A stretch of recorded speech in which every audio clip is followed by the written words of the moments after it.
everyone, welcome back. This is day 7 of Learn Yoga with Miss Tanya. So it's already a week of posting these videos. I really hope you are going through all of these and doing the postures along with me. So today's posture is Baddha Konasana. So Baddha in Sanskrit means bound, Kon means angle, and Asana is a pose. So bound angle pose.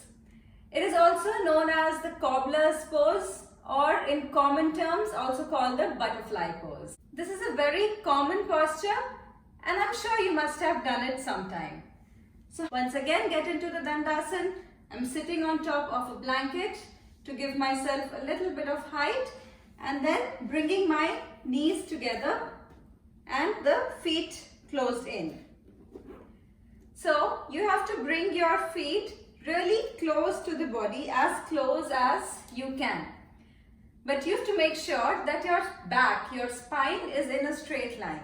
So in order to get the feet close, if you're rounding the back, that is compromising the posture. Grab your feet, pull them closer, keep your spine straight and let your knees fall apart. Now instead of forcing the knees to go down, so instead of doing this, what you can imagine is you're turning your thighs outwards. This is the Baddha Konasana. Now if this position is something that you have already been practicing and it's very comfortable for you, you can take it to the next level. What you can do is keep the outer edges of the feet pushing in together and try to open your feet just like you open a book.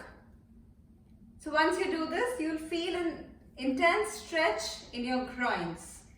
Now the next step would be to grab your feet and then use your elbows to push the thighs down, and also add an element of forward bending to this. Now as all other forward bends that we have done so far, we bend from the lower back and not the hips. So we are doing a forward bend, we are opening the hips and the groins. Now hold this position for at least a minute and then come back up. So these are some variations of the Baddha Konasana.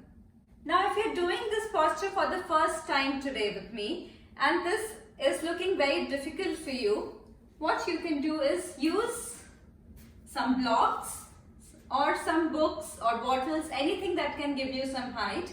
So make sure you're sitting on a folded blanket or a folded yoga mat, and then you're also using these props and keeping them under your knees. So in case your knees are just here and they're not going any further down, you can keep something to support the outer thighs and just be here.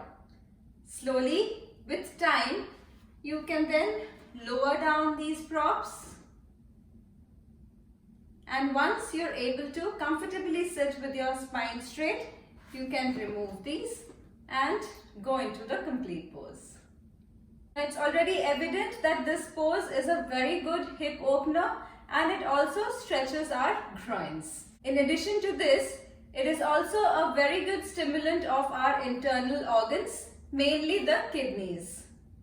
Now if you have any kind of lower back injury or groin injury, please be very careful while doing this pose. Thank you for watching this video.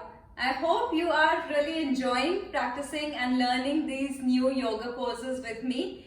I would really love to hear from you, so please leave your comments in the section below and stay tuned for the next episode. Thank you and have a nice day.